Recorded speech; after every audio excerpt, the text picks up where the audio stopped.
வணக்கம். தந்தியின் பாட்காஸ்ட் செய்திகளை வாசிப்பது சௌந்தர்யாராம். முதலில் தலைப்புச் செய்திகள்.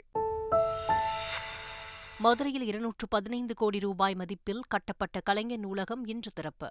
முதலமைச்சர் ஸ்டாலின் திறந்து வைக்கிறார். மகளிருக்கான 1000 ரூபாய் வழங்கும் திட்டத்திற்கான டோக்கன் மற்றும் விண்ணப்பங்கள் வரும் 20ஆம் தேதி முதல் விநியோகம். தமிழக அரசு அறிவிப்பு. ஒவ்வொரு இந்தியர் கணக்கிலும் 15 லட்சம் ரூபாய் போடுவதாக பிரதமர் மோடி பேசியதற்கான ஆதாரம் இருக்கிறது. அறிவித்த தேதி மற்றும் வருடத்தை கொடுக்க தயாராக இருப்பதாக அமைச்சர் உதயநிதி ஸ்டாலின் சவால். அமைச்சர் செந்தில் பாலாஜியின் மனைவி தாக்கல் செய்த ஆட்கொணர்வு மனுவை நிராகரித்தார் 3வது நீதிபதி கார்த்திகேயன். கைது செய்யப்பட்டது சரி என்றும் அமலாக்கத்துறை காவலில் எடுத்து விசாரிக்கவும் அனுமதி. இந்தியாவும் பிரான்சும் பாதுகாப்புத் துறையில் முக்கிய கூட்டாளி. இந்திய வம்சாவளியினரிடம் பிரதமர் மோடி பேச்சு. பொது சிவில் சட்டம் மீதான கருத்துக்களை தெரிவிக்க ஜூலை 28 வரை கால அவகாசம் நீட்டிப்பு. மத்திய சட்ட ஆணையம் அறிவிப்பு. சந்திராயன் 3 விண்கலம் புவி வட்டப்பாதையில் நிலைநிறுத்தம். நிலவிற்கான பயணத்தை தொடங்கிவிட்டதாக இஸ்ரோ தலைவர் சோம்நாத் தகவல். அமெரிக்காவில் ஹாலிவுட் நடிகர்கள், திரைப்படம் மற்றும் தொலைக்காட்சி எழுத்தாளர்கள் போராட்டம். கூடுதல் ஊதியம் மற்றும் சமமான மரியாதை கேட்டு ஊர்வலம். மேற்கு இந்திய தீவுகள் அணிக்கு எதிரான முதலாவது டெஸ்டில் இந்திய அணி அபார வெற்றி. ஒரு இன்னிங்ஸ் மற்றும் 141 ரன்கள் வித்தியாசத்தில் வீழ்த்தியது. இனி விரிவான செய்திகள். மதுரையில் கட்டப்பட்டுள்ள கலைஞர் நூற்றாண்டு நூலகத்தை முதலமைச்சர் ஸ்டாலின் இன்று மாலை திறந்து வைக்கிறார். மதுரை புதுநத்தம் சாலையில் 215 கோடி ரூபாய் மதிப்பீட்டில் உலகத்தரம் வாய்ந்த அளவில் நவீன வசதிகளுடன் கலைஞர் நூற்றாண்டு நூலகம் கட்டி முடிக்கப்பட்டுள்ளது. இந்த நூலகத்தில் குழந்தைகளுக்கான பிரத்யேக நூலகம், விமானம் மற்றும் இயற்கைச் சூழலில் படிப்பது போன்ற அமைப்புகள் மற்றும் முன்னாள் முதல்வர் கருணாநிதியுடன் உரையாடுவது போன்ற விர்ச்சுவல் ரியாலிட்டி அறைகள் உள்ளிட்டவை அமைக்கப்பட்டுள்ளன. இந்த நிலையில் இன்று மதுரை செல்லும் முதலமைச்சர் ஸ்டாலின் இன்று மாலை கலைஞர் நூற்றாண்டு நூலகத்தை திறந்து வைக்கிறார்.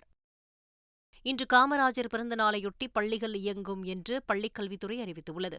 மாணவர்களுக்கு கட்டுரை மற்றும் பேச்சுப் போட்டிகள் நடத்தவும் அறிவுறுத்தியுள்ளது. சென்னை நங்கநல்லூரில் உள்ள அரசு ஆண்கள் மேல்நிலைப் பள்ளியில் நடைபெறும் இந்த நிகழ்ச்சியில் முதலமைச்சர் ஸ்டாலின் பங்கேற்கிறார். அப்போது தனக்கு வழங்கப்பட்ட 7740 புத்தகங்களை அரசு பொது நூலகங்களுக்கு வழங்கவுள்ளார். மகளிர் உரிமைத் தொகை திட்டத்தின் விண்ணப்பங்கள் பெறுதல் மற்றும் விநியோகம் தொடர்பாக அரசு கால அட்டவணை வெளியிட்டுள்ளது. கடந்த 10ஆம் தேதி இந்த திட்டம் குறித்து மண்டல இணைப்பதிவாளர்கள், துணைப் பதிவாளர்கள் மற்றும் கூட்டுறவு சார் பதிவாளர்களுக்கு பயிற்சி அளிக்கப்பட்டுள்ளது. இதனைத் தொடர்ந்து 14ஆம் தேதி முதல் 17ஆம் தேதி வரை மாவட்ட ஆட்சியர் அலுவலகத்தில் இருந்து மண்டலம் முழுவதும் விண்ணப்பங்கள் மற்றும் டோக்கன்கள் பெறப்பட உள்ளது. அடுத்த கட்டமாக 18ஆம் தேதி வரை மண்டலத்தில் உள்ள அனைத்து நியாய விலைக் கடை பணியாளர்களுக்கு 30 பேர் கொண்ட குழுக்களாக பயிற்சி அளிக்கப்பட உள்ளது. 18ஆம் தேதி நியாய விலைக் கடைகளில் தகவல் பலகையும் அமைக்கப்பட உள்ளது. இதையடுத்து 18ஆம் தேதி முதல் விண்ணப்ப படிவங்களில் குடும்ப அட்டை எண், முகாம் நடக்கும் இடம் உள்ளிட்டவை விவரங்கள் நிரப்பப்பட உள்ளது. பின்னர் 20ஆம் தேதி முதல் டோக்கன்கள் மற்றும் விண்ணப்ப படிவங்கள் ஆகியவை குடும்ப அட்டைதாரர்களுக்கு விநியோகம் செய்யப்பட உள்ளதாக தமிழக அரசு சார்பில் தெரிவிக்கப்பட்டுள்ளது. ஒவ்வொரு இந்தியரின் வங்கிக் கணக்கிலும் 15 லட்சம் ரூபாய் செலுத்துவோம் என்று பிரதமர் மோடி கூறினார். பிரதமர் மோடி அதை கொடுத்தாரா என்று அமைச்சர் உதயநிதி ஸ்டாலின் கேள்வி எழுப்பினார். ஆட்சிக்கு வந்தா எல்லாருடைய கணக்கிலும் 15 லட்சம் ரூபாய் செலுத்துவோம்னு அன்று பாரத பிரதமர் கூறினார். ஆனால் இன்றைக்கு நாங்கள் அப்படிலாம் சொல்லவே இல்லை, பொய் சொல்றீங்க அப்படின்னு சொல்றாரு.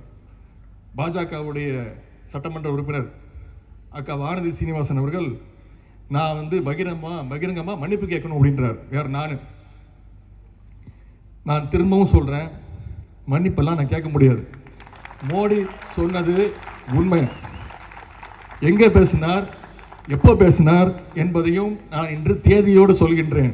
2013ஆம் ஆண்டு நவம்பர் மாதம் 7ஆம் தேதி சத்தீஸ்கர் மாநிலம் காங்கர் மாவட்டத்தில் நடைபெற்ற ஒரு பிரச்சார கூட்டத்தில் தான் நாங்கள் ஆட்சிக்கு வந்தால் கருப்பு பணத்தை எல்லாம் மீட்டு ஒவ்வொரு இந்தியருடைய அக்கவுண்டிலும் 15 லட்சம் போடுவோம்னு மோடி அவர்கள் தான் கூறினார்.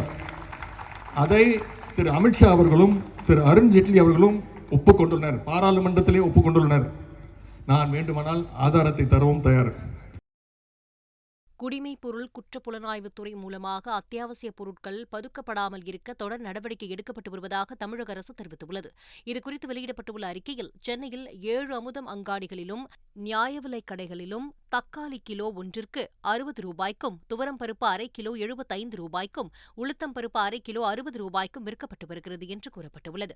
இதற்கு தமிழ்நாடு அரசால் பராமரிக்கப்பட்டு வரும் விலை கட்டுப்பாட்டு நிதி பயன்படுத்தப்படுகிறது என்று தெரிவிக்கப்பட்டுள்ளது. குடிமைப் பொருள் குற்றப்புலனாய்வுத்துறை மூலமாக இன்றியமையா பொருட்கள் பதுக்கப்படாமல் இருக்கவும் தொடர் நடவடிக்கை எடுக்கப்பட்டு வருகிறது என்று தமிழக அரசு தெரிவித்துள்ளது. தக்காளியை பவுடராக்கி விற்பனை செய்ய அரசு முன்வந்தால் அதனை விற்க தயாராக இருப்பதாக தமிழ்நாடு வணிகர் சங்க பேரமைப்பு தலைவர் விக்ரமராஜா கூறியுள்ளார். புதுக்கோட்டையில் செய்தியாளர்களை சந்தித்த அவர், கொரோனா காலகட்டத்தைப் போல வேளாண் பொருட்களுக்கு சுங்க கட்டணத்தை ரத்து செய்தால் தக்காளி உள்ளிட்ட பொருட்களின் விலை குறைய வாய்ப்பு உள்ளதாக கூறினார். தக்காளியின் விலை குறைவாக இருக்கும்போது அவற்றை அரசு கொள்முதல் செய்து பவுடராக்கி விற்பனை செய்ய முன்வந்தால் அதனை விற்பனை செய்ய வணிகர்கள் தயாராக உள்ளதாகவும் அவர் கூறினார். கர்நாடகாவில் இருந்து தக்காளி வாங்கி வந்து நியாய விலைக் கடைகளில் வழங்கப்படும் என்ற அமைச்சர் சக்கரபாணி, சின்ன வெங்காயத்தை நியாய விலைக் கடைகளில் வழங்குவது குறித்து முதலமைச்சர் முடிவெடுப்பார் என்றார். விவசாயிகள் அதிகமாக உற்பத்தி பண்ணியிருந்தால் பண்ணாதனால தான் வரல. இருந்தாலும் பக்கத்தில் அருகாமையில் இருக்கிற கர்நாடக மாநிலத்தில் தேவை இருப்பின் அங்கேருந்து வாங்கிட்டு கொண்டாந்து நியாய விலைக் கடையிலே பொதுமக்களுக்கு வழங்கப்படும். தக்காளியை தொடர்ந்து சின்ன வெங்காயம் நியாய விலைக் கடைகளில் விற்பனை செய்யப்படுவதற்கு வாய்ப்பு இருக்கா? மாண்புமிகு முதலமைச்சர் அவர்கள் அது சம்பந்தமாக முடிவெடுப்பார். ஆசிரியர்கள் பணியிடம் நிரப்புவதில் சான்றிதழ் சரிபார்ப்பு உள்ளிட்ட பணிகள் தொடர்ந்து நடைபெற்று வருவதாக பள்ளிக்கல்வித்துறை அமைச்சர் அன்பில் மகேஷ் தெரிவித்துள்ளார். ஆசிரியர்கள் பணி நியமனம் செய்யாம இருக்காங்க. 2010 கலைஞர் காலத்துல சான்றிதழ் சரிபார்க்கும் பணி முடிந்து இல்லை, இப்போ இந்த சான்றிதழ் சரிபார்க்கிறது, இந்த டெட் எக்ஸாமு, இந்த போட்டித் தேர்வு, இது ரிலேட்டடாக ஏற்கனவே உங்களுக்கு தெரியும் 20 மணி நேரம் நான் எங்கள் ஆஃபீஸில் உட்காந்து நைட்டு 12-20 வரைக்கும் கூட நாங்கள் இந்த சங்கத்து சார்பாக எல்லாத்தையுமே நாங்கள் சந்திச்சிட்டோம். ஒவ்வொருத்தரும் ஒரு கோரிக்கைகள் வைத்திருக்கிறார்கள். அதில் நியாயமான கோரிக்கைகள் இருக்கின்றது. கருணை அடிப்படையில் செய்து கொடுங்கள் என்கின்ற அந்த ரெக்வஸ்ட்டும் அதில் இருக்கின்றது. மிக விரைவில் நம்முடைய மாண்புமிகு ஃபைனான்ஸ் மினிஸ்டரோடையும் ஃபைனான்ஸ் செக்ரட்டரி, எங்களுடைய பிரின்சிபல் செக்ரட்டரி நாங்களும் உட்காந்து மக்கள் என்னென்ன ஆசிரியர்கள், குறிப்பாக ஆசிரியர்கள் சங்கத்தின் மூலமாக என்னென்ன கோரிக்கைகள் வைத்திருக்கிறார்களோ அதை உட்காந்து நாங்கள் பேச போகிறோம். நாங்கள் பேசும்பொழுது அதில் எதெல்லாம் உடனடியாக செய்ய முடியுமோ அதை செய்கின்ற பணியில் நாங்கள் ஈடுபட்டுள்ளோம். அமைச்சர் செந்தில் பாலாஜி கைது நீதிமன்ற காவல் சட்டப்படியானது என்று ஆட்கொணர்வு மனு ஏற்கத்தக்கதல்ல என்று 3வது நீதிபதி கார்த்திகேயன் உத்தரவு பிறப்பித்துள்ளார். அமைச்சர் செந்தில் பாலாஜியை விடுவிக்க கோரி அவரது மனைவி மேகலா தாக்கல் செய்த ஆட்கொணர்வு மனுவை விசாரித்த 3வது நீதிபதி கார்த்திகேயன் தீர்ப்பு வழங்கியுள்ளார். அதில் நீதிமன்ற காவல் சட்டப்படியானது என்றும் ஆட்கொணர்வு மனு ஏற்கத்தக்கதல்ல என்று உத்தரவு பிறப்பித்துள்ளார்.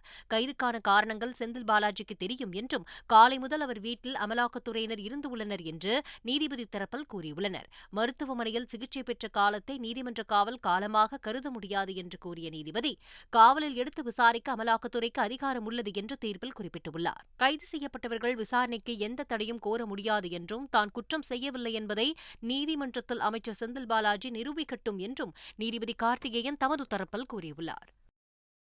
செந்தில் பாலாஜி வழக்கில் 3ஆம் நீதிபதி கார்த்திகேயன் அளித்த தீர்ப்பினால் எந்த மாற்றமும் ஏற்படாது என்று செந்தில் பாலாஜி தரப்பு வழக்கறிஞர் சரவணன் தெரிவித்துள்ளார். தீர்ப்புனால எந்த விதமான சிச்சுவேஷனும் மாற போகிறது கிடையாது. திரு செந்தில் பாலாஜி அவர்கள் உடனே நாளைக்கே போய் யாரோ கஸ்டடியில் எடுக்க போகிறது கிடையாது. நாளைக்கே அமலாக்கத்துறை அதிகாரிகள் போய் இல்லை நாங்கள் இதை செய்துவிட்டோம் அதை செய்துவிட்டோம்னு சொல்ல போகிறது கிடையாது. நிலவின் தென் துருவத்தை ஆய்வு செய்வதற்காக உருவாக்கப்பட்ட சந்திராயன் 3 விண்கலம் ஸ்ரீஹரிகோட்டாவில் இருந்து வெற்றிகரமாக விண்ணில் ஏவப்பட்டது. ஆந்திர மாநிலம் ஸ்ரீஹரிகோட்டாவில் உள்ள சதீஷ் தவான் விண்வெளி ஆய்வு மையத்தில் LVM-3M4 ராக்கெட் தயார்படுத்தப்பட்டது. லேடார் ரோவருடன் கூடிய சந்திராயன் 3 விண்கலம் பொருத்தப்பட்டு அனைத்து சோதனைகளும் நிறைவடைந்ததை அடுத்து நேற்று பிற்பகல் 2:35 மணிக்கு கவுண்டவுன் முடிவடைந்ததும் ராக்கெட் வெற்றிகரமாக விண்ணில் ஏவப்பட்டது. விண்வெளிக்கு சென்றதும் ராக்கெட்டில் இருந்து வெற்றிகரமாக விண்கலம் பிரிந்து திட்டமிடப்பட்ட புவி சுற்றுவட்ட பாதைக்குள் செல்லப்பட்டது. அங்கு இருந்து நிலவை நோக்கிய பயணத்தை சந்திராயன் 3 தொடங்கியுள்ளது. சந்திராயன் விண்கலத்தை வெற்றிகரமாக விண்ணில் செலுத்தியதற்கு குடியரசுத் தலைவர் திரௌபதி முர்மு வாழ்த்து தெரிவித்துள்ளார். விண்வெளி ஆய்வில் மற்றொரு மைல்கல்லை குறிக்கும் வகையில் செலுத்தப்பட்டுள்ளதாக குறிப்பிட்டுள்ள அவர், விண்வெளி அறிவியல் தொழில்நுட்பத்தில் அசைக்க முடியாத அர்ப்பணிப்பை நிரூபித்துள்ளதாக பாராட்டியுள்ளார். இதேபோன்று இஸ்ரோ விஞ்ஞானிகளை வாழ்த்தியுள்ள பிரதமர் மோடி, சந்திராயன் 3 விண்கலம் மூலம் இந்தியா புதிய அத்தியாயத்தை படைத்துள்ளதாக தெரிவித்துள்ளார். சந்திராயன் 3 விஞ்ஞான சமூகத்தின் உழைப்புக்கு கிடைத்த பலன் என்று காங்கிரஸ் முன்னாள் தலைவர் ராகுல் காந்தி தமது டுவிட்டரில் வாழ்த்து தெரிவித்துள்ளார். புதுச்சேரியில் ஸ்மார்ட் சிட்டி திட்டப் பணிகளை விரைவுபடுத்த அதிகாரிகளுக்கு துணைநிலை ஆளுநர் தமிழிசை சவுந்தரராஜன் அறிவுறுத்தியுள்ளார்.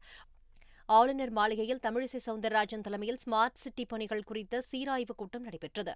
அப்பொழுது கடந்த 1957ஆம் ஆண்டு அப்போதைய தமிழக முதல்வர் காமராஜர் சாத்தனூர் அணை திட்டம் தொடர்பாக அதிகாரிகளுக்கு எழுதிய கடிதத்தை மேற்கோள் காட்டி தமிழிசை சவுந்தரராஜன் அறிவுறுத்தினார். பொது சிவில் சட்டம் குறித்த கருத்துக்களை தெரிவிப்பதற்கான காலக்கெடுவை ஜூலை 28 வரை இந்திய சட்ட ஆணையம் நீட்டித்துள்ளது. நாட்டில் பொது சிவில் சட்டத்தை அமல்படுத்த மத்திய அரசு தீவிரம் காட்டி வருகிறது. இந்த சட்டம் குறித்து பொதுமக்கள் மற்றும் அமைப்புகளிடமிருந்து கருத்துக்கள் வரவேற்கப்படுவதாக கடந்த ஜூன் 14ஆம் தேதி 22வது சட்ட ஆணையம் அறிவித்திருந்தது. அந்த காலக்கெடு முடிவடைந்தது. இந்த நிலையில் பொது சிவில் சட்டம் குறித்து கருத்துக்கள் மற்றும் ஆலோசனைகளை வழங்குவதற்கான காலக்கெடுவை ஜூலை 28ஆம் தேதி வரை நீட்டிக்கப்படுவதாக இந்திய சட்ட ஆணையம் தெரிவித்துள்ளது. கருத்துக்களை தெரிவிப்பதற்கான காலக்கெடுவை நீட்டிக்க வேண்டும் என்று பல்வேறு தரப்பிடமிருந்து கோரிக்கை வந்திருப்பதன் அடிப்படையில் நீட்டிக்கப்பட்டுள்ளதாகவும் தெரிவிக்கப்பட்டுள்ளது. பிரான்ஸ் நாட்டின் பல்கலைக்கழகங்கள் தங்களது வளாகங்களை இந்தியாவில் திறக்க வருமாறு பிரதமர் மோடி அழைப்பு விடுத்துள்ளார். பிரான்ஸ் சென்றுள்ள பிரதமர் மோடி அந்த நாட்டு அதிபர் இமானுவேல் மேக்ரானை சந்தித்து பேசினார். பின்னர் இரு நாட்டு தலைவர்களும் கூட்டாக செய்தியாளர்களை சந்தித்தனர். பிரான்சின் உயரிய விருது வழங்கப்பட்டது தனக்கு அளிக்கப்பட்ட கௌரவம் அல்ல என்றும் இந்தியாவின் 140 கோடி மக்களுக்கு அளிக்கப்பட்ட கௌரவம் என்றும் பிரதமர் மோடி கூறினார். சந்திரயான் 3 விண்கலம் வெற்றிகரமாக ஏவப்பட்டு இருப்பது நமது விஞ்ஞானிகளின் மிகப்பெரிய சாதனை என்ற பிரதமர் மோடி, விண்வெளித்துறையில் இந்தியாவும் பிரான்சும் பழமையான மற்றும் ஆழமான கூட்டுறவு கொண்டு இருப்பதாக கூறினார். எல்லை தாண்டிய பயங்கரவாதத்தை முடிவுக்கு கொண்டுவர வலிமையான நடவடிக்கைகள் தேவை என்று இரு நாடுகளும் நம்புவதாக தெரிவித்த பிரதமர் மோடி, பிரான்ஸ் நாட்டு பல்கலைக்கழகங்கள் தங்கள் வளாகங்களை இந்தியாவில் திறக்க வருமாறு அழைப்பு விடுத்துள்ளார். மருத்துவ படிப்புகளில் அகில இந்திய ஒதுக்கீட்டில் சேருவதற்கு வரும் 20ஆம் தேதி முதல் விண்ணப்பிக்கலாம் என்று அறிவுறுத்தப்பட்டுள்ளது. தமிழ்நாட்டில் MBBS, BDS படிப்பில் சேர 40,193 மாணவர்கள் விண்ணப்பித்துள்ள நிலையில் வரும் 22ஆம் தேதி முதல் கலந்தாய்வு தொடங்குகிறது. அதற்கு முன்னதாக வரும் 20ஆம் தேதி முதல் அகில இந்திய ஒதுக்கீட்டிற்கான கலந்தாய்வு தொடங்குகிறது. நாடு முழுவதும் இளநிலை மருத்துவ படிப்புகளின் அகில இந்திய ஒதுக்கீட்டின் கீழ் 60,000 இடங்கள் உள்ளன. அந்த இடங்களுக்கான மாணவர் சேர்க்கை கலந்தாய்வு அட்டவணையை மத்திய அரசு வெளியிட்டுள்ளது. வரும் 20ஆம் தேதி முதல் 25ஆம் தேதி வரை முதல் சுற்று கலந்தாய்வு நடைபெறுகிறது. மாணவர்கள் ஆன்லைன் மூலம் கலந்தாய்வில் பங்கேற்க வேண்டும். தொடர்ச்சியாக செப்டம்பர் மாதம் வரை இந்த கலந்தாய்வு நடைபெறுகிறது. இதனிடையே தமிழக அரசு மருத்துவக் கல்லூரிகள் மற்றும் தனியார் மருத்துவக் கல்லூரிகளில் 85% இடங்களை நிரப்புவதற்கான கலந்தாய்வு 22ஆம் தேதி முதல் நடைபெறும் என்று தகவல் வெளியாகியுள்ளது.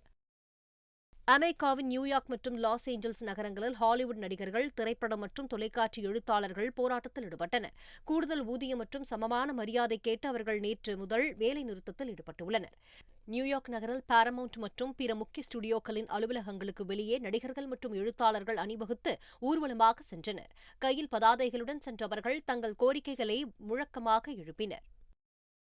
ஆசிய தடகள சாம்பியன்ஷிப் போட்டிகளில் 3வது நாளில் இந்தியா 2 தங்கப் பதக்கங்களை வென்றுள்ளது.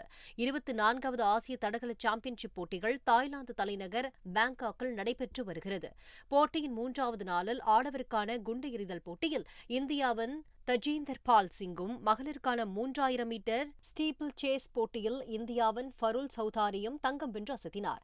மேலும் நீளம் தாண்டுதலில் இந்திய வீராங்கனை ஷைலி சிங் வெள்ளிப் பதக்கம் வென்றார். தற்பொழுது வரை ஆசிய தடகள சாம்பியன்ஷிப்பில் இந்தியா 5 தங்கம், 1 வெள்ளி மற்றும் 5 வெண்கலம் என 9 பதக்கங்களை வென்று பதக்கப்பட்டியலில் 3வது இடத்தில் உள்ளது. பதக்கப்பட்டியலில் முதலிடத்தில் ஜப்பானும் 2வது இடத்தில் சீனாவும் இருப்பது குறிப்பிடத்தக்கது. அமெரிக்காவில் நடைபெறும் மேஜர் லீக் கிரிக்கெட் தொடரின் முதல் போட்டியில் டெக்சாஸ் சூப்பர் கிங்ஸ் மற்றும் லாஸ் ஏஞ்சல்ஸ் நைட் ரைடர்ஸ் அணிகள் மோதின. முதலில் பேட் செய்த டெக்சாஸ் சூப்பர் கிங்ஸ் 20 ஓவர்களில் 6 விக்கெட் இழப்பிற்கு 181 ரன்கள் எடுத்தது. அதிகபட்சமாக மில்லர் 61 ரன்களும் கான்வே 55 ரன்களும் எடுத்தனர். அடுத்து பேட் செய்த லாஸ் ஏஞ்சல்ஸ் அணி 112 ரன்களுக்கு சுருண்டது. இதன் மூலம் 69 ரன்கள் வித்தியாசத்தில் டெக்சாஸ் சூப்பர் கிங்ஸ் வெற்றி பெற்றது. விம்பிள்டன் கிராண்ட்ஸ்லாம் டென்னிஸ் தொடரின் இறுதிப் போட்டிக்கு செர்பியாவை சேர்ந்த முன்னணி வீரர் நோவோக் ஜோகோவிச் முன்னேறியுள்ளார்.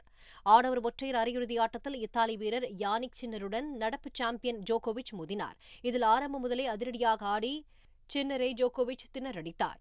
முதல் செட்டை 6-3 என்ற கணக்கில் கைப்பற்றிய ஜோகோவிச் 2வது செட்டை 6-4 என்ற கணக்கில் வசப்படுத்தினார். தொடர்ந்து 3வது செட்டை டை பிரேக்கரில் 7-6 என்ற கணக்கில் கைப்பற்றிய ஜோகோவிச் தொடர்ச்சியாக 5ஆம் முறையாக விம்பிள்டன் கிராண்ட்ஸ்லாம் தொடரின் இறுதிப் போட்டிக்குள் நுழைந்தார்.